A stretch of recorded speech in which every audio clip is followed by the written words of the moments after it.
En días pasados trascendió la noticia del ingreso de Su Majestad Margarita II, reina de Dinamarca, a un hospital en Copenhague. Menos trascendente fue su salida del nosocomio el pasado 19 de mayo tras ser intervenida quirúrgicamente. A sus 86 años, la monarca, que reinó durante 52, sigue manteniendo una reputación envidiable entre sus súbditos. Este hecho no es gratuito. En un reino donde las mujeres conquistaron su igualdad tempranamente, Margarita se convirtió, después de siglos, en la segunda mujer en ocupar el trono danés.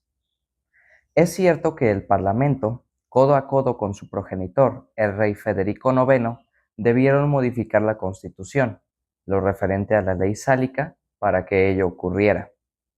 Pero esta reforma no hubiese sido posible sin el apoyo popular.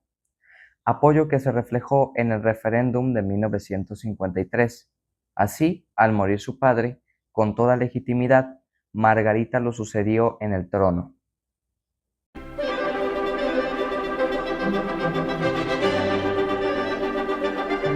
Sheinbaum apela, tardíamente, a la soberanía de un pueblo, después de haber cedido a las presiones de los vecinos del norte en cuanto tema bilateral hubo.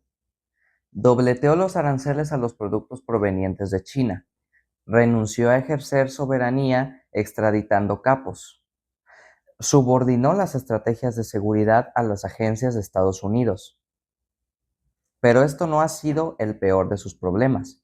Elegida candidata a la presidenta mediante un dedazo de su antecesor, simulando al extremo una encuesta partidista, la presidenta se enfrenta ahora al más duro señalamiento que se cierne sobre su histórica elección: el posible dinero sucio en su campaña. Ganó con la fuerza de los votos gracias a una campaña ilegítima. Una campaña donde su mesiánico padrino político no escatimó recursos y esfuerzos para inclinar la balanza a su favor. Una campaña que hoy se escudriña desde el extranjero por los supuestos dineros mal habidos que en muchos casos ayudaron a garantizarle el triunfo electoral.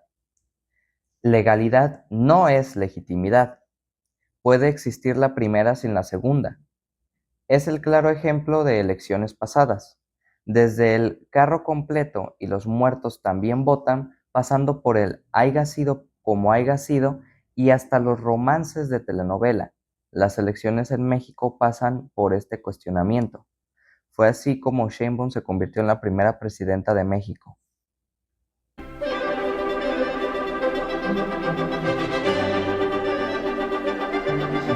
Trump ha vuelto a amenazar a Irán con destruirlo. No quedará nada de ellos, ha dicho. El miércoles 20 trascendió además la bravata trumpista de que el genocida judío hará todo lo que él quiera contra Irán. En el caso contra Cuba, su lisonjero mayor ha dirigido un mensaje directamente a los cubanos en el que, ante el fracaso del garrote, les habla de la tradicional zanahoria, jugada típica del buen samaritano con alma de asesino. Les habla de la comida cuando apenas si les permite comer. Del bloqueo comercial a la limosna para sobrevivir, solo hay un par de risas. La estrategia resultaría exitosa si no entrañara contradicciones flagrantes.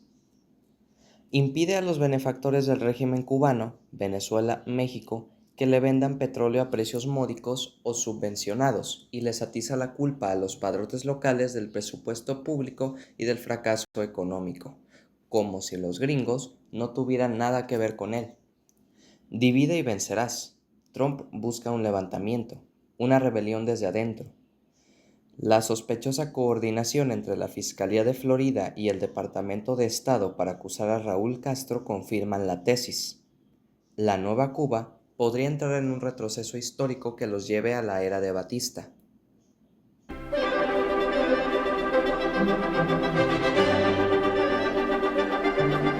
Alguna vez un iluso aventuró a decir que en México tendríamos un sistema de salud como el de Dinamarca.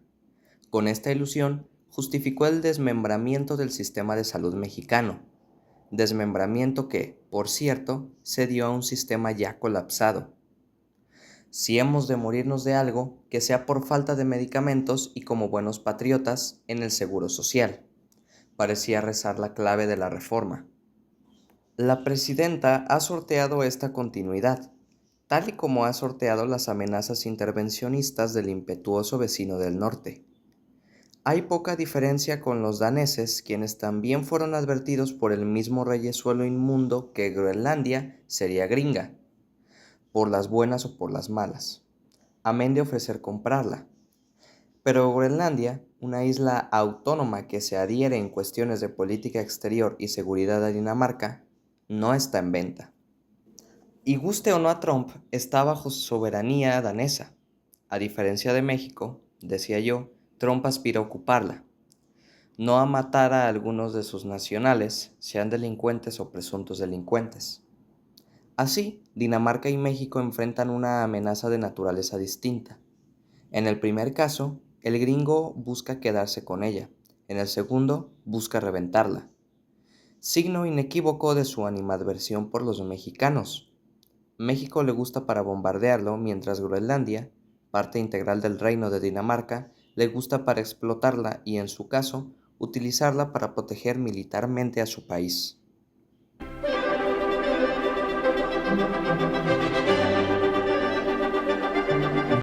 El reino de Dinamarca es una monarquía constitucional parlamentaria y la reina Margarita II ejerció en su momento la jefatura del Estado.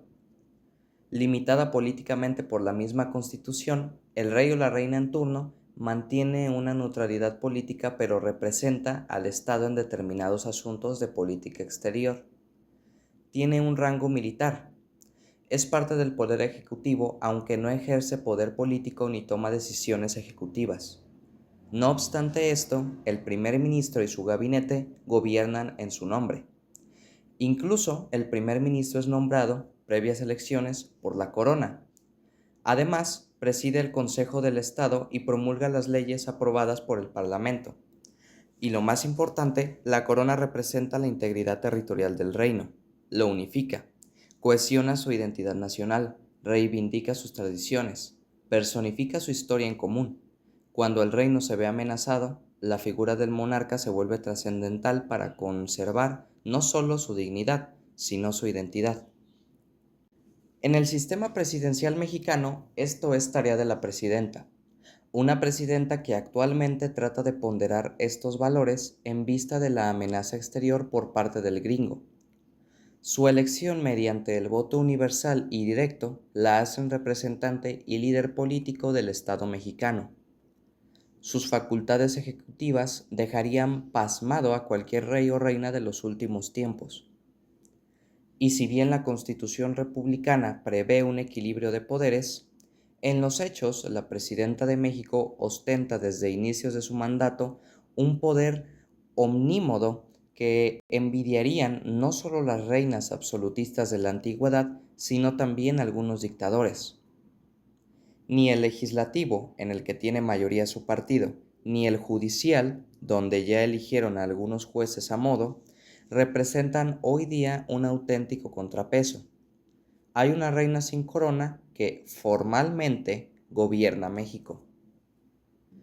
Pero si las monarquías constitucionales como las de Dinamarca son más democráticas que la República Mexicana, el caso del déspota gringo irrumpe como una mentada de madre, al igual que Sheinbaum, en las repúblicas presidencialistas con bases, en mayor o menor medida, democráticas.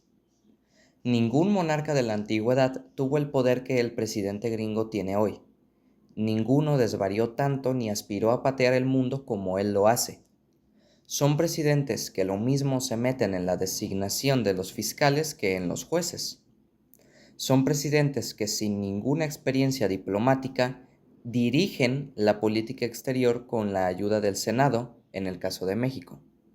Y en el caso gringo, un presidente que se mete en todo y contra todos.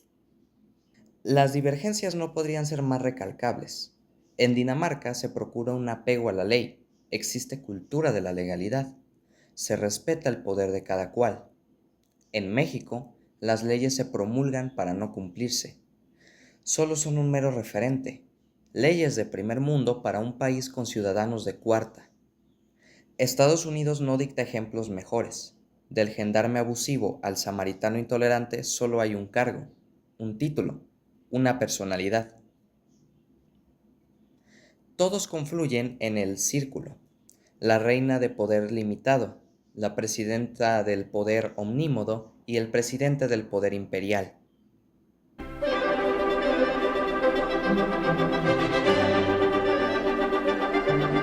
La abdicación de Margarita II surtió sus efectos legales el 14 de enero del 2024. La reina abdicó en favor de su hijo Federico X y más precisamente abdicó en beneficio de su institución, la monarquía. Ha dejado como muestra de su devoción a la corona el estricto apego a la ley, la constitución danesa. Ha sido una verdadera artista, no de las que cantan, sino de las que pintan. Ha incursionado lo mismo en el diseño que en la escritura. Inagotable, consciente de su papel como monarca, se ha limitado a representar a su pueblo con dignidad. Sheinbaum, en cambio, parece tropezarse una y otra vez con la misma piedra. Transita de la imposición, reforma judicial, a la renuncia de sus potestades, soberanía. Deambula entre sostenerse y reivindicarse. Científica, ambientalista, presidenta incapaz de situarse en el equilibrio liberal. ¿Y el otro? El otro es un estúpido que sueña con destruir un mundo que lo rebasa. Por lo demás, les digo que México no dejará de ser una monarquía simulada en tanto sus vasallos o sus detractores no asuman que hay responsabilidades y hechos que están fuera o lejos de la competencia del tlatoani sin corona en turno. Así también, si el gobernante en turno de Estados Unidos no acepta que su país no debe ejercer un imperialismo republicano sobre los demás países que le son contrarios, no habrá paz duradera. Tal y como dije en Tránsito Divergente desde el 2006, el liberalismo siempre es una transposición. Un conservador subsiste en cada cual y un pretendido liberal es el que anuncia las batallas que tendrán lugar en su propio espejo. Con esto a la vista, juzgue usted. ¿Quién representa la institucionalidad perdida, la continuidad democrática y el legado de un orden autoritario?